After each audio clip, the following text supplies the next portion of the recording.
everybody. Hello. Hello. How's everybody doing out there? Come and join us, please.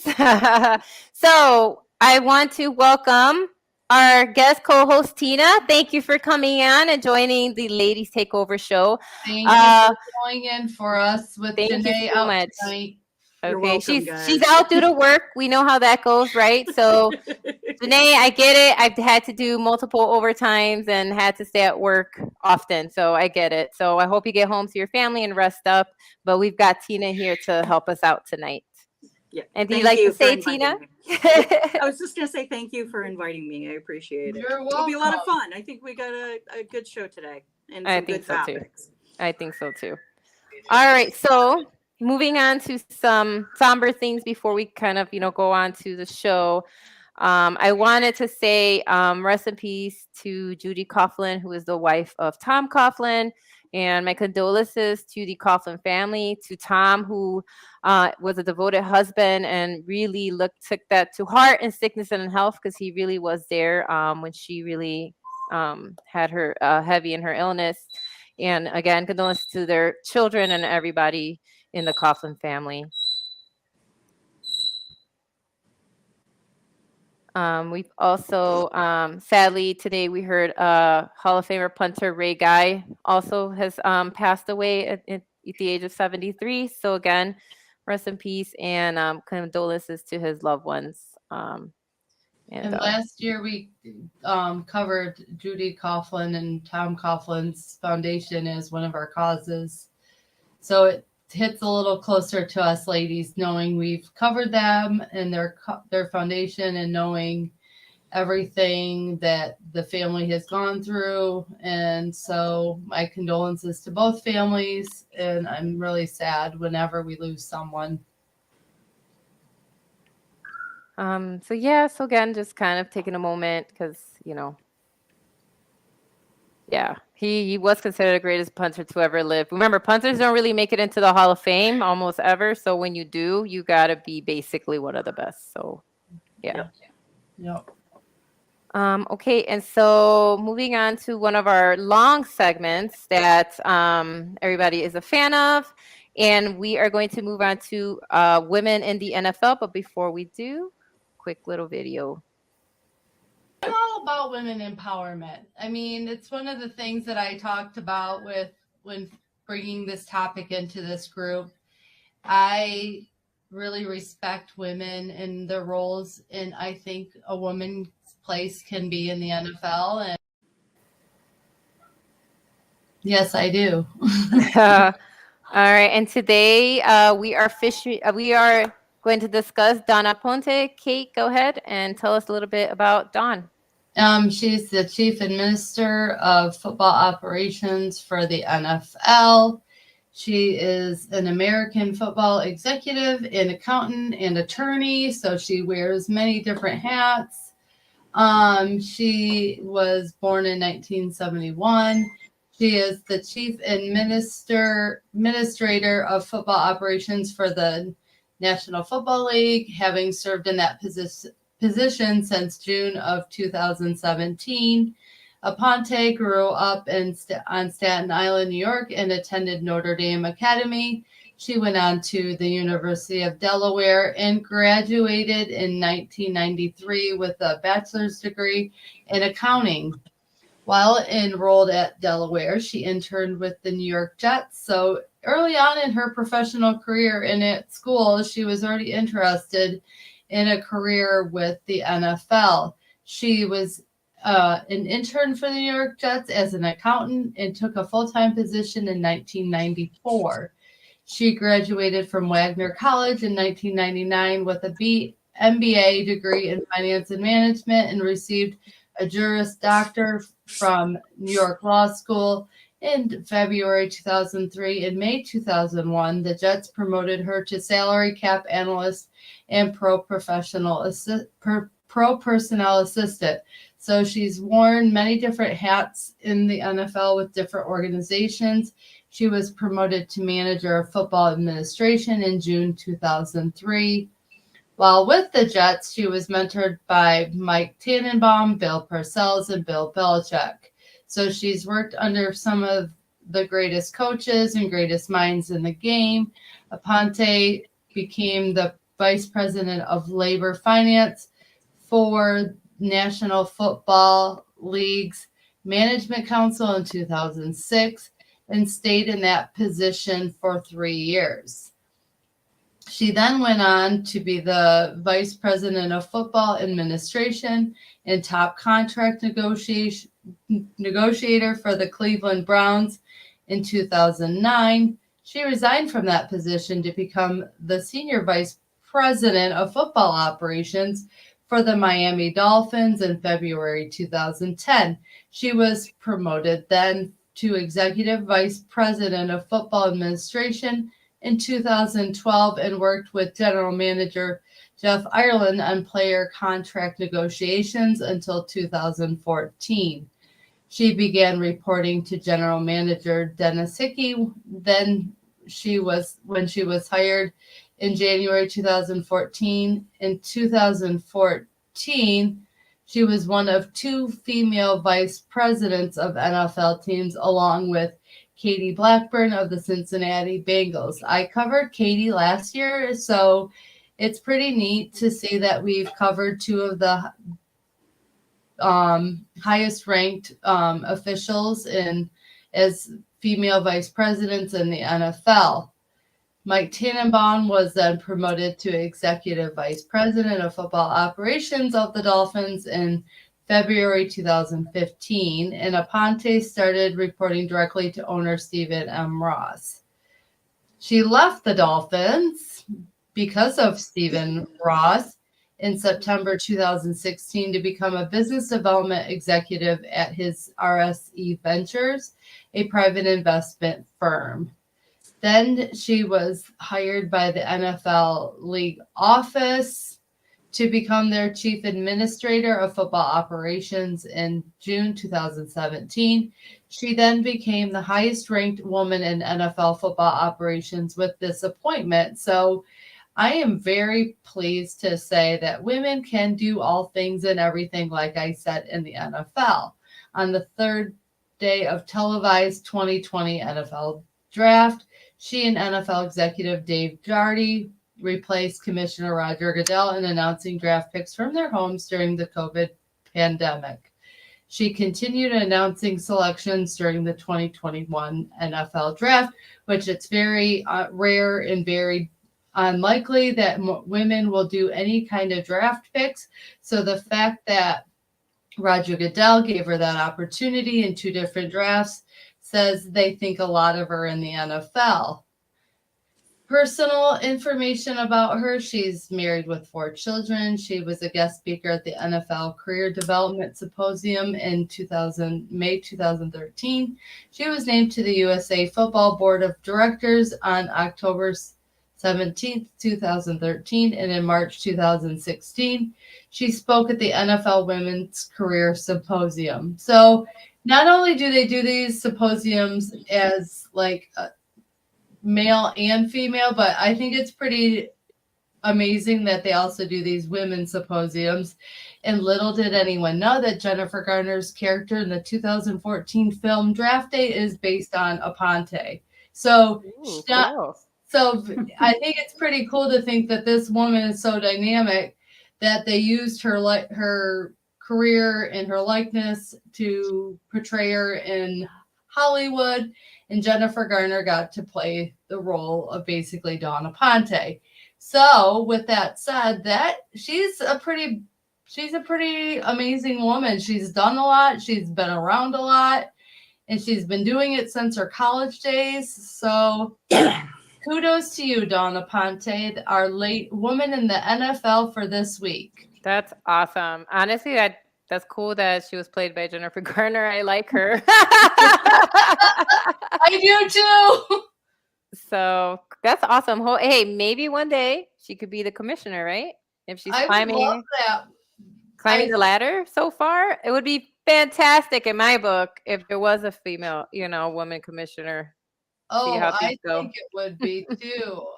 Women should have every role and any role they ever want in this league. So, what do you think, Tina? What do you think about Dawn?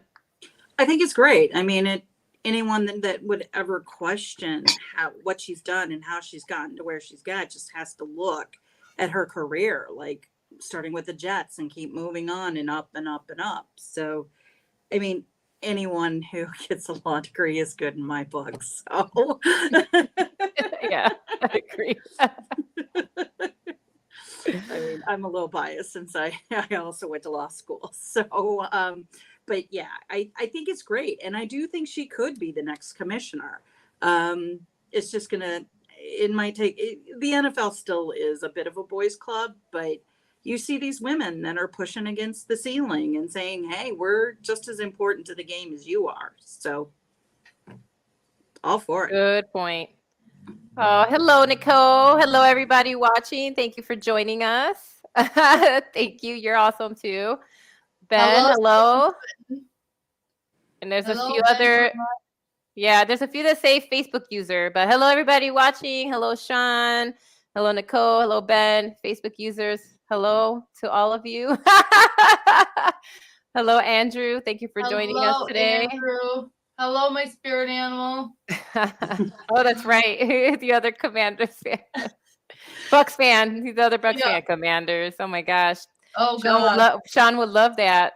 Sean, I have more respect for them after their pink game, remember? That's okay, yeah. Terry McLaurin, I think is his name. I really like him now. That's great. So another segment that, that we love to feature just to bring some positivity to the NFL is Cause in the NFL. And so so before we move on to Cause, again, just a quick video segment, and then we will move into today's Cause. I think it's really nice that someone like Hayden Hurst is coming out and being like, look, you're not alone. Mm-hmm. I'm a big, tough football player, and look at me. Like, I went through it too. Like, anybody can go through it. It doesn't matter how, like, if you're an athlete, if you're a man. All right. So today we are actually going to feature the Charles Tillman Cornerstone Foundation. And Bears fans everywhere, we know who Charles Peanut Tillman is. It was always exciting to see that man punch out a football. I mean, people went to learn how he did that. But anyway, besides that, he has an amazing foundation that I'm going to talk about today. So the Cornerstone Foundation was created to help the immediate needs of all families with no restrictions concerning financial status or medical conditions. So basically, this foundation was created to help families with children who have chronic illnesses so that they don't go into medical debt, right? I don't think people know about medical debt. And so he created this foundation with his wife, Tina, to help alleviate a lot of that burden of, parents having to be in the hospitals, almost every day, or taking their children back and just scared and, not sure of who to turn to or where to go. And so he created this foundation in order to help alleviate a lot of that. And it was created in 2005. They have a few different programs, and so I will describe a few of those for you. So again, there's Charles Locker. Charles Locker, it enriches the lives of chronically critically ill children by providing them and their families with access to iPads, notebook computers, DVD players. I know people don't think about that, but it's just so while they're in treatment, they have something to kind of keep them and pass the time during recovery, right? And so these are like the areas where the hospitals where he launched this: Ann and Robert H. Lurie Children's Hospital, Advocate Children's Hospital in Park Ridge, Advocate Hope Children's Hospital, Ron McDonald's House, Rush Children's Hospital, University of Chicago Medicine Comer Children's Hospital, and Edward Hines. So again, Charles Locker delivers these things for families so that they're able to kind of pass the time, when they're in recovery or treatment, because it is very difficult and challenging. And people out there who've dealt with chronic illnesses or have family members that do, especially with children, it can be very hard and just difficult to kind of watch and deal with. They also do holiday celebrations every December. They bring Santa and their elves to visit Chicago area hospitals, pass out gifts, to visit with families, to partake in these activities, and to spread holiday cheer, just to try to combat the loss of innocence, right? And so they try to bring that cheer. They also have the Tend Her Heart Luncheon, which I think is really beautiful. Each spring, more than 150 mothers of critically and chronically ill children are invited to attend a special brunch honoring them for their sacrifices that they've made in caring for their ill child. And so this is a day to honor those moms and parents, to take a minute to enjoy themselves and be in company of each other and show support to each other as moms of children with chronically ill children. So it is a day to pamper them and honor them and everything that they do. There's also the Tiana Fund.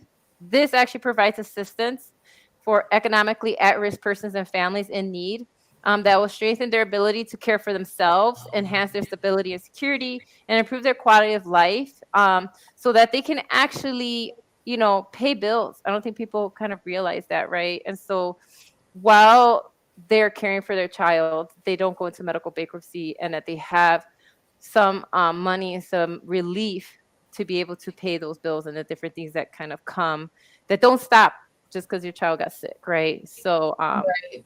and so those are 4 of the big programs that they do. We always show a little video, so I'm going to set that up. It's like 5 minutes, but it explains why Charles Tillman and his wife decided to kind of go with this. And so I'm going to mute myself, and then we're going to share the videos. Give me 1 second.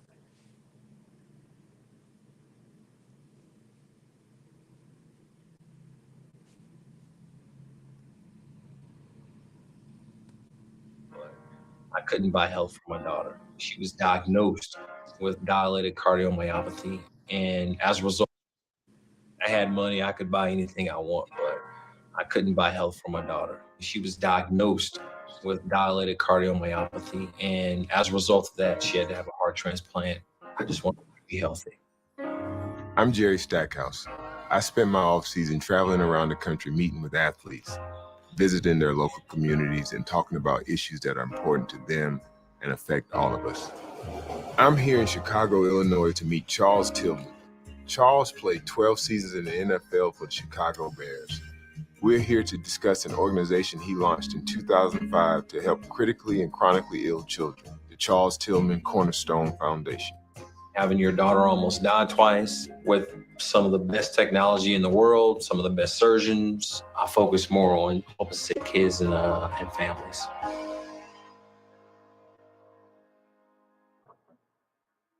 I was at practice one day and got a phone call. They said, "Hey man, they're taking your daughter to the hospital. You need to get out of here." We finally get to the hospital and doctors are running, a battery of tests. And then finally they diagnose her with dilated cardiomyopathy and they say, "We're gonna have to list her on the transplant list." So you're like, transplant list? Like a heart transplant? I've lived in the hospital for 4 months, sleeping on those chair beds. I remember all the different noises, the beeps, the machines, the ambulance echoing in the background all the time. When a kid gets really sick, there's like an alarm that'll just go off. And then you see everyone just storm into room 12. And you know it's something bad. Jaheim was diagnosed at birth with hypoplastic left heart syndrome, which typically means one of the chambers in his heart was unable to get enough blood to the brain. So at this point, we're just waiting on a donor heart. It's very challenging to wait and to have your son cry and tell you, why is everyone getting their heart? When is mine gonna come? And you don't have an answer to give them. The only thing you can tell them is that we're just waiting on the perfect heart, Why do you think it's so vital for an organization like this to exist? About 1/3 of the children in Chicago technically fall under the poverty line, and that creates a whole slew of challenges for families who have a child with chronic medical needs. Charles and Jackie Tillman and the Cornerstone Foundation fill a gap in resources for these families.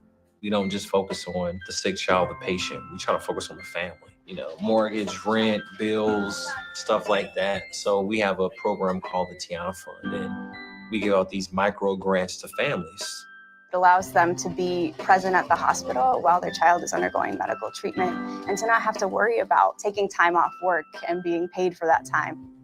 It's valuable to me and to him as well to know there's help out there from someone that's been through it, even in the same hospital that you've been in, and know that his daughter is alive and well and doing good. That's why I think it's a great experience for him to meet Charles Tillman. So what we playing? Oh, we on Xbox, huh? Let me see. Jaheim, this game right here, man. Where would you be without Cornerstone Foundation's assistance? The Cornerstone, they took care of our rent at home because we were in the hospital about 4 or 5 months then. We pretty much just go day by day. We would be in a bad situation as far as healthcare goes because we can't do it as far financially. I've seen some families, their child gets sick, mom and dad both work, mom has to quit hers, now you're on one income, it just kind of brings everything down. I ain't done this in so long. Don't think because you a kid now that I'm gonna take it easy on you. You do a great job with that, man. That's, seeing you spend time with them, it seems like you really have a passion. Being in a hospital, it can be a tough time. So you really try to just let them enjoy that moment of laughter. I think that's probably one of the best medicines there is out there. It's just laughing, just having a good time. These little masks let you know if your breath stink. You know that, right? Yeah. Anybody got some gum? I don't do this just to do it. Like, I lived it, I've done it. And you see things differently than everybody else. You think differently because of the state that you're in. And you see life for what it really is. They're worrying about their child being healthy. They're worrying about if they're going to die. They're worrying about how they're going to go on and learn this new normal. That was me 9 years ago.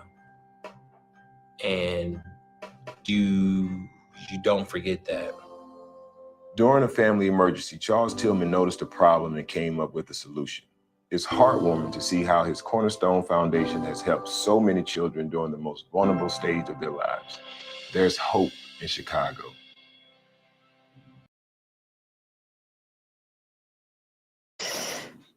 All right, I cried.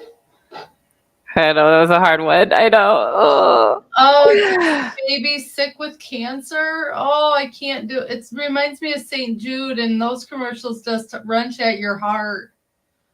But kudos to him and what he's doing for the city of Chicago and those families. Oh, that just makes me feel so good. I know. I was like, to cure the families, and what they're going through and the gratitude. I can't even imagine. I'm not a parent, but I can't imagine. And thank you, Pina. Thank you. Yeah, no kidding. I remember how Nora was really sick when she was a baby and we were in Mott's Children's Hospital. And it takes me back to the time when the football players show up and they visit the kids and how much that means to them and how that lifts their spirits and lifts them up. So when a famous sports person comes into your hospital room to cheer you up and to give you hope and to do those things and to know that they can humble themselves to do that, it's just incredible to me, because I wish every sports athlete out there could just humble themselves to do these good services and these good works in all their communities, because it's the fans that really give back to them by coming and cheering them on and making sure that they feel valued and well recognized when they're on the field, buying their jerseys, all of the swag that goes into making these players who they are. So it's really good to see the players give back. It just blesses my heart. I love the look on their faces, right? He was making them laugh and, but yeah, honestly, I knew, because I'm from Chicago, that his daughter was sick, but I didn't know it was that grave. I didn't know that poor baby needed a transplant, but I'm glad she's okay now. So what do you think, Tina, about Peanut and his organization? Oh, you're muted. I forgot I did that. Okay. I think it's a great foundation, and I've always thought that it was a worthy one. And the biggest thing for me is the fact that he recognizes what a chronic illness or a really bad illness like a transplant or liver disease or things like that, how much the family, because the child's only going to do as well as the parents if they're there Yeah. with them. And so medical bankruptcy is like one of the number one reasons for people filing bankruptcy, is because they get behind on everything.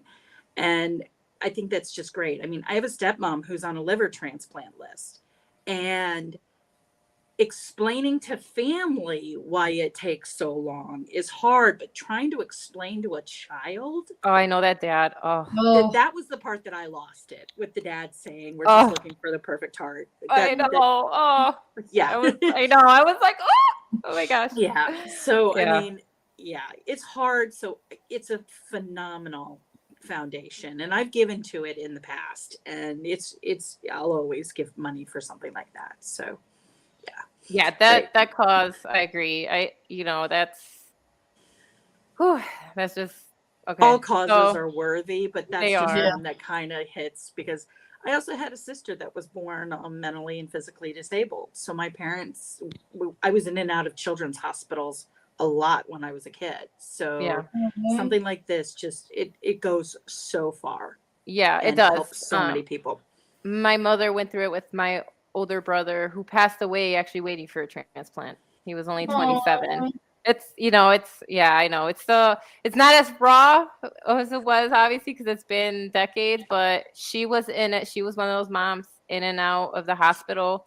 He had open heart surgery when he was just 12, and so I definitely understand what that feels like. And so I'm very proud of Tillman and his wife of taking this on, because the fact that they recognize that they have some privilege because they have money, they understood the pain, but they knew that they wouldn't be suffering financially, like average families. And so I'm glad that they looked at that side and said we have to start kind of helping these parents. And so Yeah. All right. So from that emotional, like oh, Dropping whew, secrets left I and know. right. My goodness. We're gonna go. I know this show happens, the ladies show. You've seen it. Like it's just we end up sharing and that's just how our show ends up. and we always cry. This is how We're it goes. all real women. We're just, Yep. it happens all the time. So we're gonna segue into the hot player of the week, and of course, there's a little commercial for that, and then we'll come back and discuss our hot players to give us some break, kind of recalibrate from that emotional 5 minutes.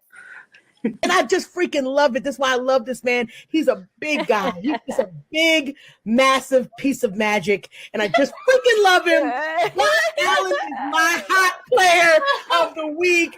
And you were just talking about Kelsey being hot. Josh Allen is hot in every way for me too. I love him. I love him. That gets me every I time. know, me too. Oh man. All right, Tina, since you are our guest tonight, or guest co-host, go ahead. You can go first and share who is your hot player of last week. Everybody watching us, you can also share who you think was the hot player of last week. But go ahead, Tina. I love his dad. I love him. I love his brothers. They're going to be coming through the NFL. So my nickname that is down there is Denver 87 fan. That is a reference to Ed McCaffrey. So, of course, my hot player of the week is CMC himself, Christian McCaffrey. Everybody knows he got traded. Everybody knows he's a little hot about that. And the game against the Chiefs, he did okay. But this week he blew it out of the park. Against the Rams, he had 94 rushing yards and 55 receiving yards. He did have a fumble, but the biggest thing about him all is he pulled a hat trick in the game.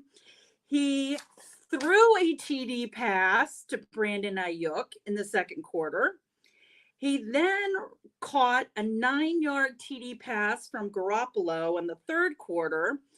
And then in the fourth quarter, he had a 1-yard rushing yard touchdown. So I don't know. I think that's a pretty hot player. I 100% agree with that. I mean, he just went off.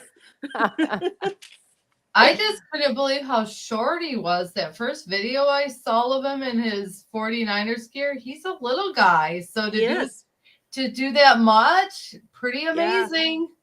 He's Yeah. the littlest of the brothers. There's 3 of them. Oh, I can't remember or not if the middle one is still at Duke. He's a quarterback. And honestly, according to Ed and his wife, the youngest is probably the most talented. oh, So wow. if you think of what Christian's been doing, dude, that's funny. they got their own Manning dynasty That's what I'm started gonna there. say. It's just like what they're saying Yeah. about the nephew, right? Like, that's so But I funny. also Oh my think god. Christian too. Like Yeah. a lot of people don't know, but Ed and Lisa went to Stanford. So he's back in the Bay Area. He's back where they kind of went to college and they know Oh, and Very all cool. of that. So yeah, so Ed cool. even quit his broadcasting job because he wasn't having enough time to be able to go and watch his kids play. So he's now doing that between high school and college and then with Christian. So Oh, really, Very Andrew? harsh to the To the Bucks. Bucks. Your lips to God's ears, Andrew Colbert. That's funny. Wow, yeah, he really did go off. As soon as he went to the Niners, I was like, oh boy, Niners are going to the playoffs. And I said this to you guys too. A lot of people don't know. So Kyle Shanahan is his coach. His dad played for Kyle's dad. So the son is playing for the son of the coach of the dad. Tradition. We're going with tradition. Yep. I love that. But no, that was a great hot player of last week. I agree. He was on fire. He was on all sides of the field with that one. So Yep. awesome choice. All right, Kate, you're up. All right. So my hot player of the week happens to be someone, little does anyone know, my second favorite college football team is the Alabama Crimson Tide. I'll roll Tide all day, every day when Michigan isn't playing. So anyway, Plug your I ears, was- Anthony. And Colin, I went with royalty this week. I went with the king of the running backs in the NFL, and I went with King Henry, Derrick Henry. He balled out against the Texans. 32 carries, 219 yards, 68 yards per carry, 2 touchdowns, and 1 run reception. For the season, he's got 166 carries, 755 yards, 4.5 yards per carry, 7 touchdowns, and 14 receptions. He is your AFC Offensive Player of the Week, and he has the most games in NFL history with 200 yards and 2 rushing touchdowns. So he is making records and breaking barriers as a running back in the NFL. And he's the most 100-yard rushing games over the last three seasons. So he's just breaking records and making ceilings for other running backs to break. And he's the AFC Offensive Player of the Month even. So for the month of October, he got to be the Offensive Player of the Month with 563 yards, 5 touchdowns, 645 total yards. So 82 receiving yards was part of that 645 yards. So I'm very happy for Mr. Derrick Henry because I know we've had chatter in this group that with his injury, he wouldn't come back, he wouldn't dominate, he wouldn't be who he was. There's no hope for him ever again to be the running back he was.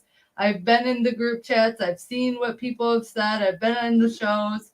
So to see that he's come back and now he's starting to dominate again makes me extremely happy for him. So my hot player of the week is Derrick Henry, and I will always stand by King Henry, and he isn't half bad to look at either. Hey, I love Derrick Henry. Actually, I'm glad that he's recovering, that he's back to dominating. Because honestly, last season I was sad to see him go down because I really wanted I really wanted to see him and Jonathan Taylor really prove who was the best last season. You know what I mean? So it kind of was like, yeah, Jonathan Taylor went crazy, but would he have been in first place without him? You know what I mean? Like, it's just too bad that we never, and now he's injured. So it's like, what's going on? We're not I gonna know. really I see keep that. seeing they keep sitting out But- practices and everything, but I am very impressed with how you're convincing me for choosing a college team as a franchise. Oh, Thank you, Nicole. Yeah. But, But no, no- I like Derek, so I don't. I that's a know good some pick. people hate on him because he's a Bama boy and everything, but I love my Bama boys. I'll support Najee Harris, Sidney Swinton. I know you love him. I'll support the other ones in the league, but Derrick Henry was one of my all-time favorite running backs at Alabama. So Still doing great. I doing like great. Derrick Henry too until we have to play him next week, and then I won't like it. Oh, you play That makes sense. Oh no, I wouldn't either. I know. That's a good point. It's rough, man. It's like having a brick wall coming at you when you That's- watch him run. He's huge. He can block. It's wild. I mean, Yeah. I've seen 2 or 3 defenders trying to stop this guy, and he'll drag him still Yeah. before he goes down like a few yards. His Oh, yards after carry are impressive because he can drag a pile. Oh my gosh. Yeah. Well, I mean, he is an amazing Yes. running back. So Yeah. I'm glad to see he came back too. yeah. Me And I'm glad to too. see he's doing well. I just don't want I our know. defense. I never like to face off Bye. against him either. No. I never do either. I never do either. I get it. I'll take some video for you, Kate, and send it to you from the game. Please do, because I love that man. And the fact I have for I mean, he at Bama was just phenomenal. Yeah. Oh yeah. Sorry, yeah, Anthony and Colin, I love you. I can't, we can't hate on that, you know. Now, you know, it's funny, I realized we all picked running backs today, but it's fine, man. did. Running backs put in a lot of work. So I get it. So my hot player of last week was Nick Chubb. He put on a show, you know, he had over 101 yards, 23 carries. One of them was 21 long with 2 touchdowns. Basically, like, you know, went in there and kind of beat up the Bengals a little bit. Nick Chubb never fails. He's always up there too when it comes to yards. He's 3rd this season with 149 attempts.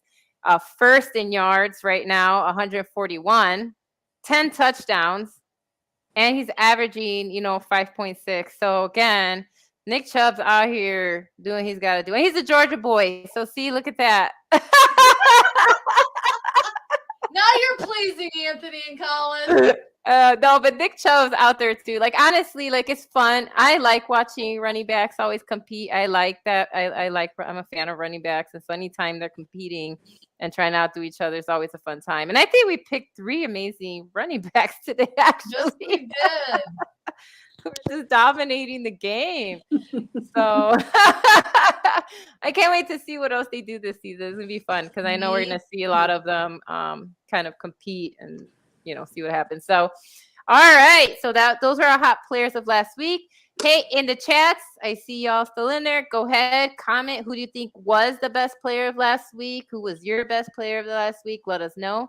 And we'll be sure to kind of, you know, share that as well. We don't have a video for our next segment that Janae created. One of our co-hosts that isn't with us on the show today, but I know she'll watch this later on. And that is NFL drama. You know, that's a fun segment. Yes, so we get to talk about that. We're not taking the drama for your mama. We're talking about it. Exactly. All right, Kate, go ahead and let's kick us off with some Detroit drama. Oh gosh, there's so much going on. It's very rare during a season where your owner, Martha Ford, comes out and talks about what's going on with the team. Your general manager's making a statement. Everyone's coming out with their statements. They fired a coach this week. So there's lots of drama right now. Martha's like, trust the process, trust the process. We're rebuilding. So and then everyone is in uproar about trading TJ Hawkinson to a division rival. And why would we do that? But we're getting some good picks. We're getting some good first round picks, some second round picks, because as the GM and Martha says, we're rebuilding. We're dead last. The Lions are in defense in every category right now.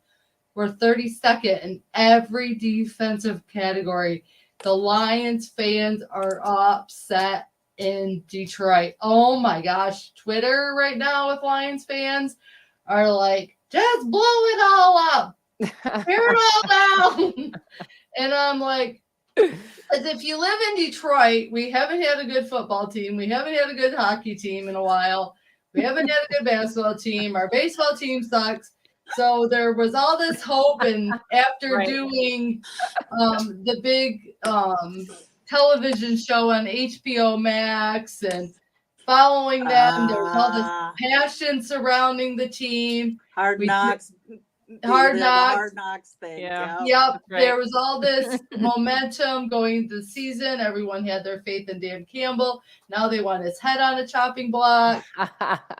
And then they want Aaron Glenn fired because of the defense, and they're not firing him. They fired another positions coach. So there's a lot of drama going on right now in Detroit. Yeah. And what is it going to take? We just went out and got Aiden Hutchinson. His numbers look good, but his other teammates aren't helping in the cause. He's only one guy.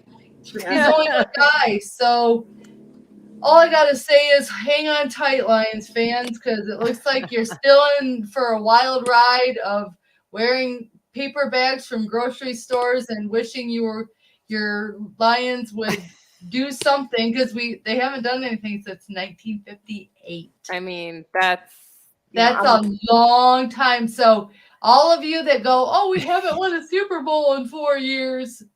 Oh boy. They haven't won one yet. The Lions fans' shoes, and they'll be like, hold my beer. It's been 1958 for me. So, yeah, there's lots of drama going on. It's like I said, it's very rare when the owner has to come out and speak. The GM speaks. They've held all these press conferences lately. The media is in uproar. Fans are in uproar saying it. I mean, people are saying it's not golf. Then people are saying it's golf. People are saying injuries. Then people are saying, well, they're back and we're still bad. So, yeah, sorry, Lions fan.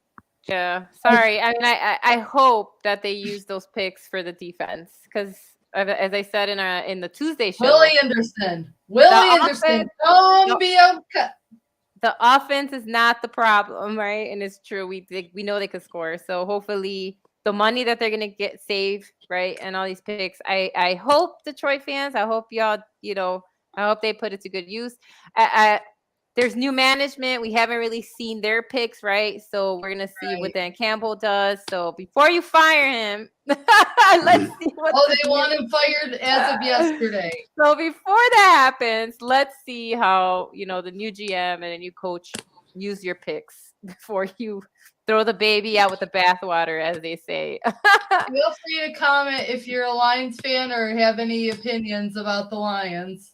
By all means. So Kate, I 100% understand what you're going through. I mean, we got a bucking Barranco going on my side. Our problem is the offense is the problem. They want to. But he did 4 hours worth of calisthenics.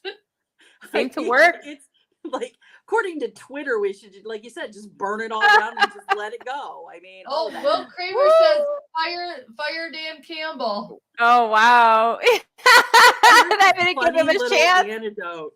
I heard somebody they were talking about the Hawkinson trade. Yeah, there's an interesting thing. Somebody brought it up. What if they traded him to the Vikings in order to bleep over Green Bay?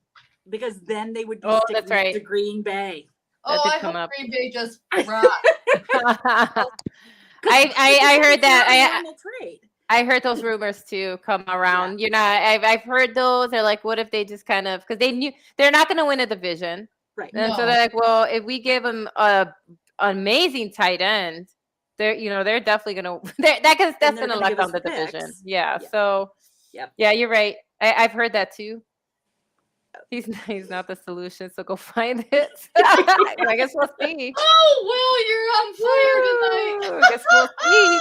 I don't know, Yeah. but I don't think they'll fire him yet. I mean, I don't think they'll fire him, to be honest. I don't know, but I feel that they know that that defense is like the real problem. But I don't know. Who knows? Maybe they might. But I feel like they won't do it. I think they're gonna give him the season.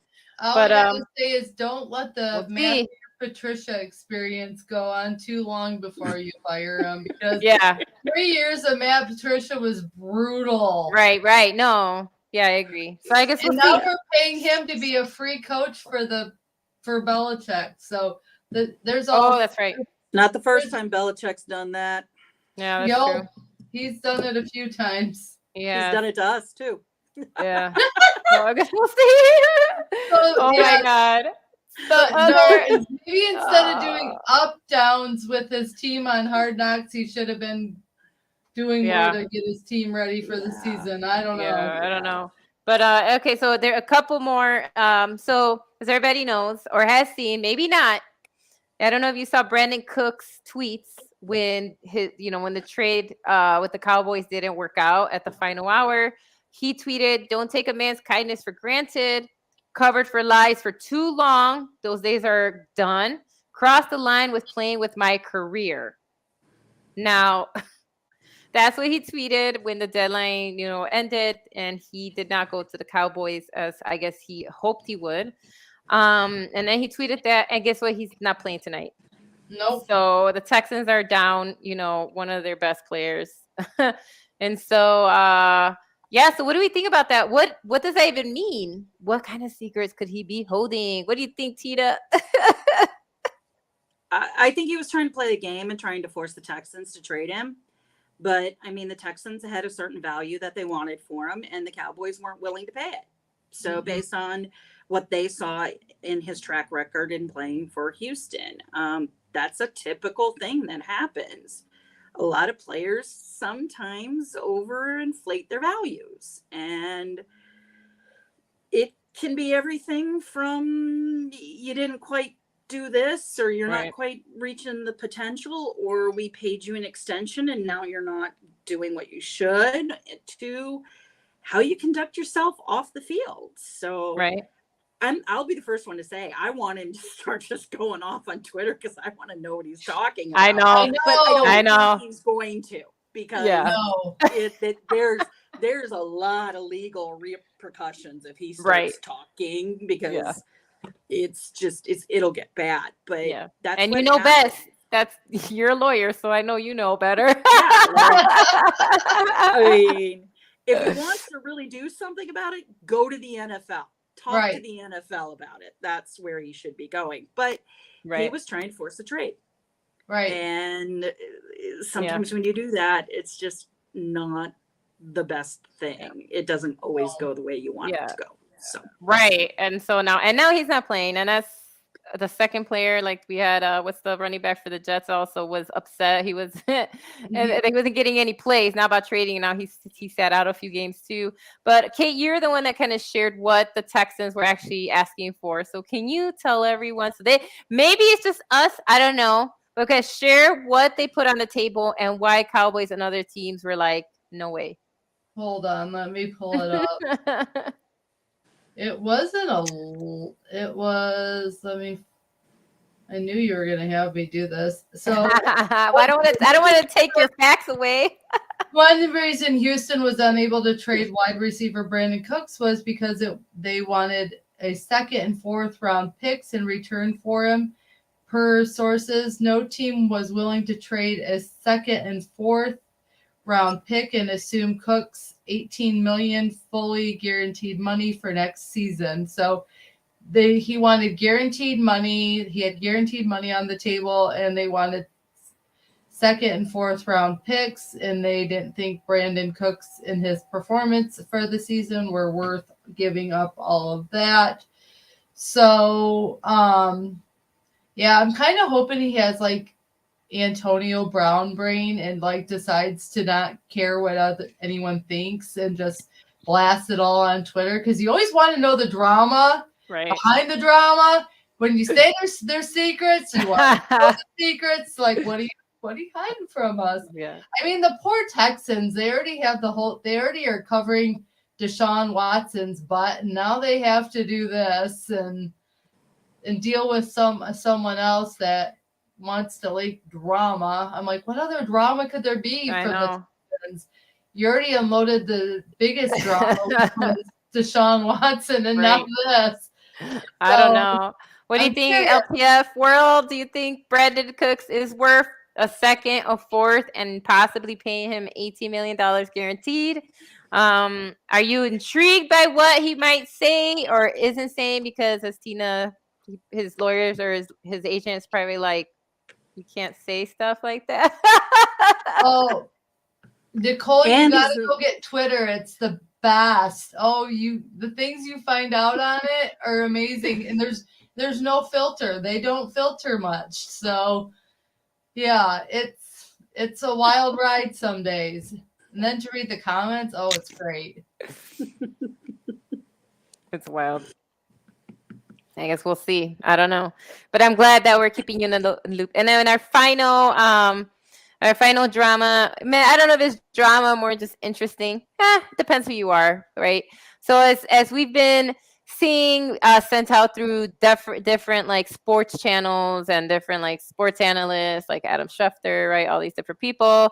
Dan Snyder, his wife, might actually sell the team. And so 2 names that have come up as likely candidates are Jeff Bezos and Jay-Z. And actually, Jeff Bezos and Jay-Z kind of want to partner to buy the Washington Commanders. And so there's questions about the fact that they're not football-minded people, which is a good point. Like, what does that mean? Jay-Z does have has investments, but in sports, but it's mostly basketball. Yeah. Not in the football world. And so so some of that is kind of circulating. They're unsure about what could happen if this team is sold and to whom, which it makes sense because if you're the owner, you do have a lot of say. You're the owner of the team, right? So you have a lot of power. You decide who to hire, who to fire, how to structure an organization. So I can understand the apprehension. So what do we think about that? What do we think about a possible Bezos, Jay-Z ownership of an NFL team? Jeff Bezos just wants to own an NFL team. Let's just call it exactly what it is. Because he was on the long list for the Broncos too. He was on another list before that. He has money to throw away and he wants to own a team.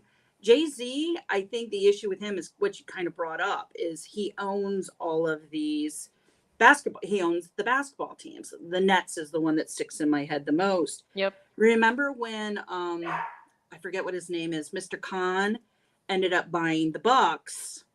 Was it the Bucks or the Jacksonville? I think Jacksonville. When he bought Jacksonville, he owned a couple of football teams over in Europe.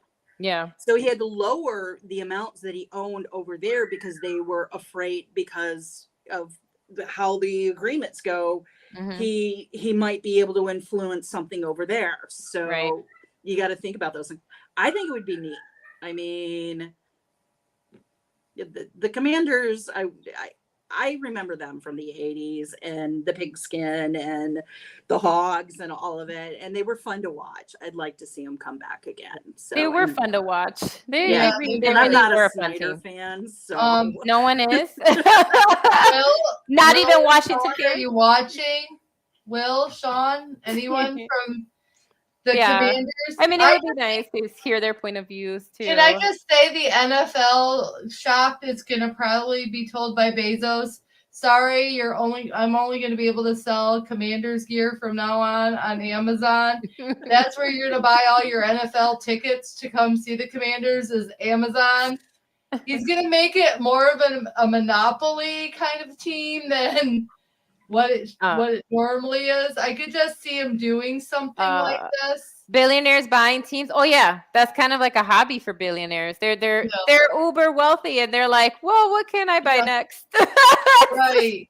But the interesting thing is, and I did this because I had to do a deep dive into when the Broncos were being acquired. Oh last right, year. yeah. Like there are some really rigid rules as to like how much money how much cash you have to put in, and then how much you can actually loan and who can come in and how much the percentages are. Okay. So There's still going to be a cap on salary and stuff. Right. But it's more like, that's the thing, is none of this ever gets released. It's just part of the process that they go when they're selling it. The NFL goes through all the balance sheets of all these people that are in the management and who's buying in and all of this, that we don't know. Like, is Bezos worth what he's worth because he's got $300 billion, or is he mortgaged up to 75% of his net worth? And what does Jay-Z have? That stuff kind of plays. That's why the Waltons ended up winning the bid. Yeah, I mean, they're the wealthiest family in America. And he had the cash. They had the cash. Did Jay-Z change the name of the Commanders to something else, for God's sakes? I don't like the Commanders to this day. What is a commander? I'm just like, I keep wanting military battle theme music playing in that stadium every Sunday. I thought they would bring back the old name was the Senators. Yeah, but it'll be interesting. I mean, Jay-Z owns the Nets, and we see what's been going on there. There's lots of drama there. So well, he's part owner because but still the dirty owner is I'm forgetting his name, but anyway, but yes, still drama, still issues. So it'll be curious what happens, but I hope that for their sake they do sell, because that team deserves better owners. A fresh start, and a fresh start and a clean slate, because Snyder has brought so much drama to that team with what's going on with him. So it just makes me sick to see him sitting there cheering them on when I know there's so much going on. So I think they deserve better. I think Sean and Will and the rest of the gang and Let's Talk Football with Washington Weekly deserve better. Ablo, you deserve better. I agree. Con Benton, you deserve better. So, yeah, I say sell them and get rid of them, and hopefully the next owners will, do good for your team, because I do remember watching Washington growing up, and they were fun to watch. So hopefully we can get back to that. And honestly, it would be for the best for the players and the fans, just to kind of start with a fresh outlook, fresh slate. Definitely. So. All right, so that was your NFL drama. Now we're moving on to making some predictions for tonight. The game already started. I haven't looked at the score.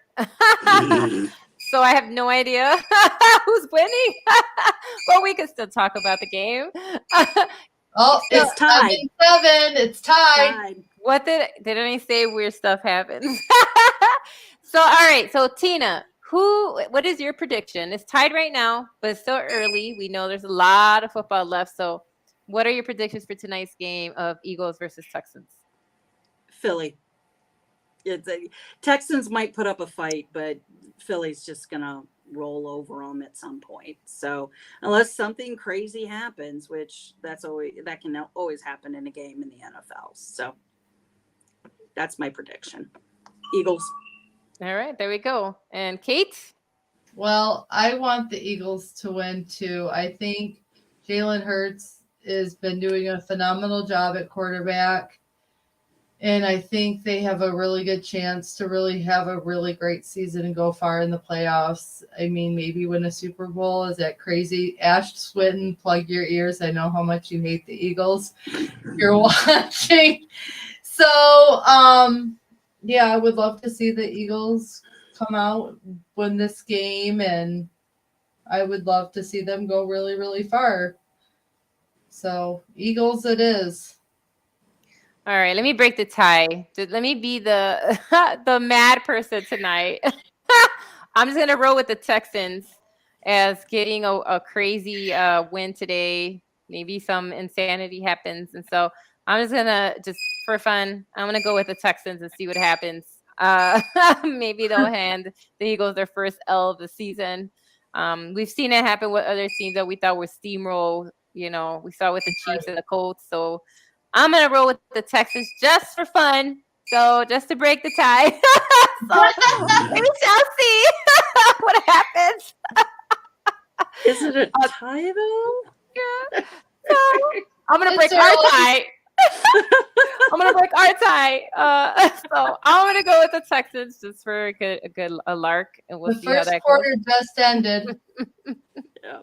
Yeah, so there's still a lot of football, of course. But yeah, I'm just for the heck of it, I'm gonna go with the Texans. And then so those are our predictions. Anybody has anything different, by all means, or you could just type in Philly. I know Dallas fans won't do that. Probably Commanders fans won't either. I get it. Same division. I understand. I get how that goes. We're gonna move to our final segment of the day. We'll do a quick video, and then we'll go into ladies have the final say. And then yeah, but it's you need to like not give up and just try your best to persevere through whatever you want to reach, right? Whatever goal, whether it's short goal, long goal, whatever, just perseverance is key. And I know it's hard.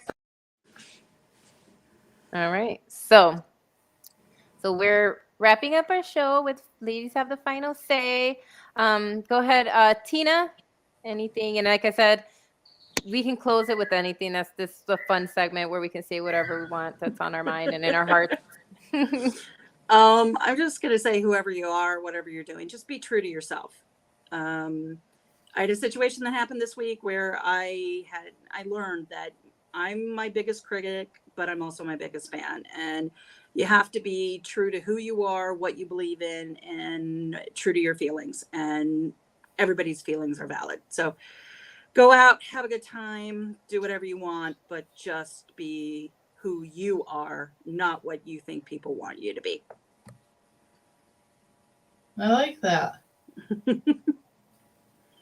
That is a good I point. know. And you're right. It does.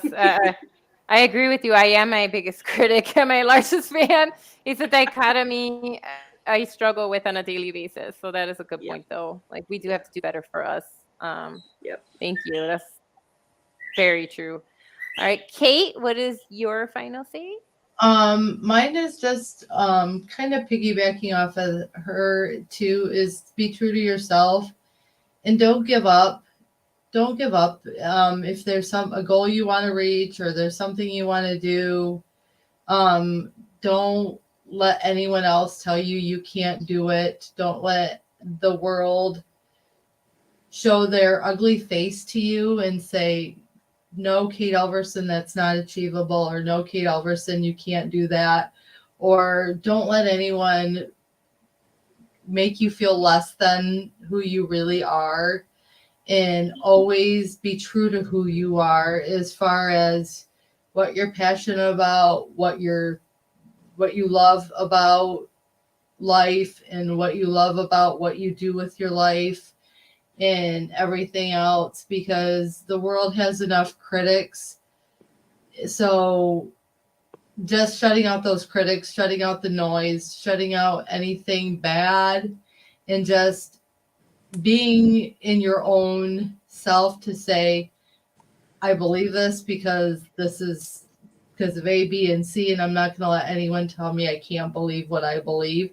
Have your beliefs and hold so tightly to them that even if your voice shakes to defend your beliefs, it shakes.